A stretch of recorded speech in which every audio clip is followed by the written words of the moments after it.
현재를 돌아보는 역사 평행이론, 날카로운 역사인식으로 우리 사회를 분석하는 기자, 한국일보 김광원 기자 연결합니다. 기자님 안녕하세요.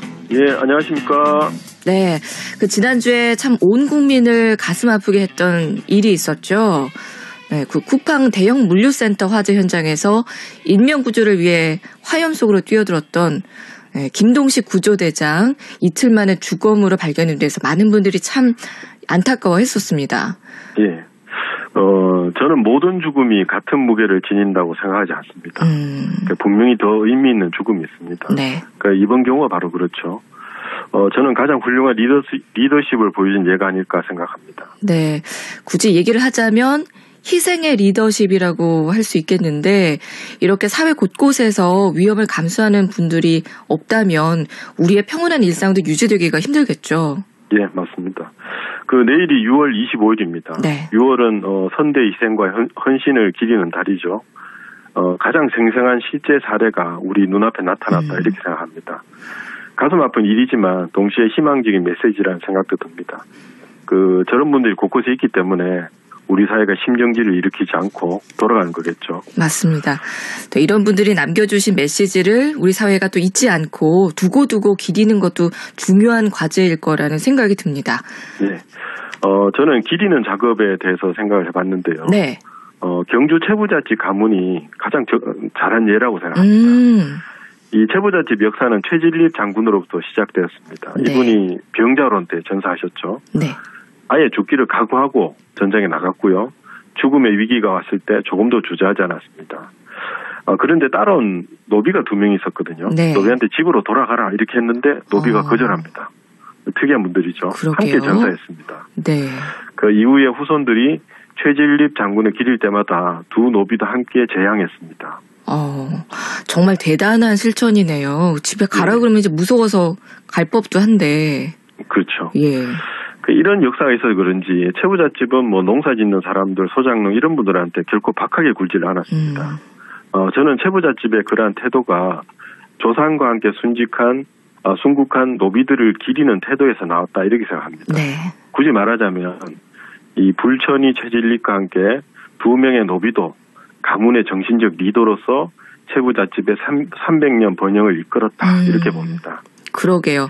이 노비들이 죽음을 두려워하지 않고 그렇게 자기 희생을 통해서 이렇게 뭔가 사회를 위해서 뭔가 일을 해야겠다 이렇게 생각한 것도 대단한데 그 죽음을 잊지 않고 기리는 최 씨 일가의 마인드가 더 놀랍다는 생각이 듭니다. 그렇죠.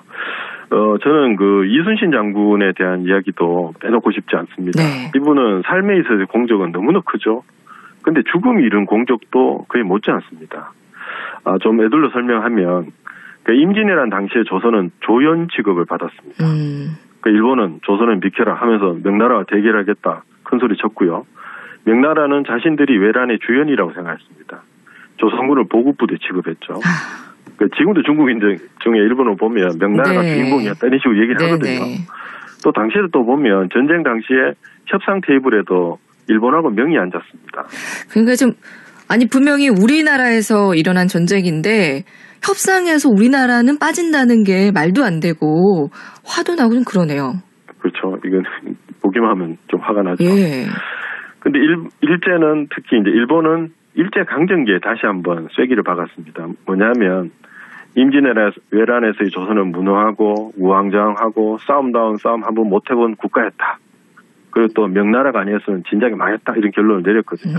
그러니까 지극히 수동적인 국가와 백성으로 전락을 시켰습니다. 식민지를 정당화하기 위해서 좀 역사를 왜곡해서 활용했다고 볼 수 있네요. 그렇죠. 바로 그렇죠. 네. 이 조선잡기를 쓴 혼마 규스케라는 사람은 조선은 한 번도 진정으로 독립한 적이 없다 이렇게 망언을 했습니다. 그런데 임진왜란 때도 그렇게 생각했어요. 일본군은 군대만 격파하면 백성들은 그대로 복종할 거다 이렇게 생각했거든요. 그러나 의병이 일어났습니다. 네. 우리가 사실 명나라의 도움을 요청한 것도 사실이잖아요. 네. 명이 일정한 역할을 하기도 했습니다. 그러나 조선군이 그냥 명군대에 따라다니면서 정리만 한 그런 오합지졸은 아니었습니다. 그렇죠. 주도한 전투가 많죠. 그러게요. 정말 목숨을 걸고 싸웠습니다. 그럼요. 우리가 알고 있는데 우리의 운명인데 이거를 결코 다른 나라 타인에게 맡겨두지 않았었죠. 그렇죠. 요컨대 뭐냐면 조선은 임진왜란을 조선의 전쟁으로 치렀습니다. 의병들이 그랬고요. 네. 진주성의 관군들이 그랬습니다. 그리고 이순신의 수군은 더더욱 그랬습니다. 이순신 장군은 승기를 잡은 뒤에도 선두에 서서 격렬하게 전투에 임했죠. 저는 장군이 이런 적극성이 임진왜란은 조선의 전쟁이었다 하는 것을 가장 강렬하게 보여주는 사례다 이렇게 생각합니다. 참 임진왜란을 두고도 이걸 어떻게 보느냐에 따라서 한중일 각국이 참 서로를 보는 시선이 이렇게까지 달라진다는 생각이 드네요. 그렇죠. 현재까지 영향을 미치는 거죠. 예. 임진왜란은 사실 동북아 최초의 국제전이었고요. 이와 관련된 외교 역사적 전쟁은 지금도 지속 중이다 이렇게 생각합니다. 사실 중국 사람들이 우리 대한민국에 대해 가지고 있는 이상한 관념이 있어요. 네. 일본도 마찬가지거든요. 뭐 의존주의가 독립성도 없다 혹은 뭐 옛날엔 우리 밥이었다 이렇게 생각하기도 합니다. 그렇게 믿고 싶겠죠. 그렇죠. 예. 그런 면에서 목숨을 걸고 싸웠던 의병과 이순신 장군 그리고 관군들의 적극성은 너무 중요한 거죠. 저는 그때 당시의 조상들이 보여준 국가와 민족 공동체에 대한 헌신과 적극성이 지금의 대한민국의 정체성을 설명하는 데 있어서 가장 중요한 요소다 이렇게 생각합니다. 처음에 기자님이 모든 죽음의 무게는 같지 않다라는 말씀하셨는데 예. 그 말이 이해가 됩니다. 예. 그 역사 이야기는 잠깐 멈추고요. 네. 제가 좀 솔직히 현실적인 이야기로 마무리를 좀 하고 싶습니다. 저는 이번에 돌아가신 소방대장을 보면서 엉뚱한 것 같지만 군부대의 부실식단을 떠올렸거든요. 이 소방대장님은 나를 따라하면 다 따랐겠죠. 실제로 그랬습니다. 근데 지금 군대는 그럴까 하는 생각이 좀 듭니다. 갑자기 확 와닿는데요. 진짜 네. 왜 사람이 음식 끝에 마음 상한다 이런 말도 있고 괜히 먹는 것 같고도 네. 정이 떨어지고 사실은 의가 상하고 그러잖아요. 그렇죠. 먹는 것 때문에 떨어지죠. 맞습니다. 그러니까 평소에 네. 그런 작은 서운한 감정들이 쌓이다 보면 균열이 커지죠. 사실. 네. 이 전쟁에서 사상자를 조사해보면요. 네. 의외로 등에 총을 맞는 경우가 많다고 합니다. 아군한테 당하는 거죠. 예. 이 규율도 없고 화합도 안 되는 군대가 전쟁터에 나가면 어떤 일이 벌어질까 생각만 해도 끔찍하죠. 그러게요. 이게 좀 예외적인 경우이긴 하지만 현재 미얀마에서는 군대에서 이탈하는 군사가 많다고 하잖아요. 네. 저는 실전에 배치되는 미얀마 군인들이 같은 군복을 입은 사람들에게 공격을 당하지 않을까 끔찍하게 두려워하고 있다고 생각을 합니다. 그러게요. 어떤 무고한 시민에게 발포하는 동료를 보면서 강한 반발심을 느끼는 군인도 분명히 있을 것 같아요. 그렇죠. 이 규율과 화합에서 희생하는 리더십은 중요한 요소입니다. 이 리더십은 이 식비도 아끼지 말고요.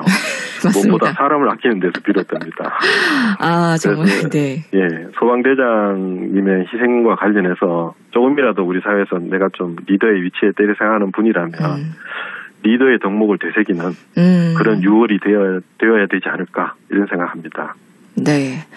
참 오늘은 부하들을 먼저 내보내고 맨 뒤에서 철수를 하다가 희생을 하신 김동식 구조대장에 대한 이야기를 나눠봤습니다. 이분의 희생 정신을 우리가 두고두고 기리는 것이 남아있는 우리들의 의무라는 생각이 드네요. 특히 6월은 호국 보훈의 달이니까요.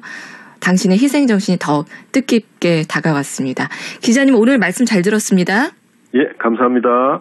역사 평행이론 한국일보 김광원 기자였습니다.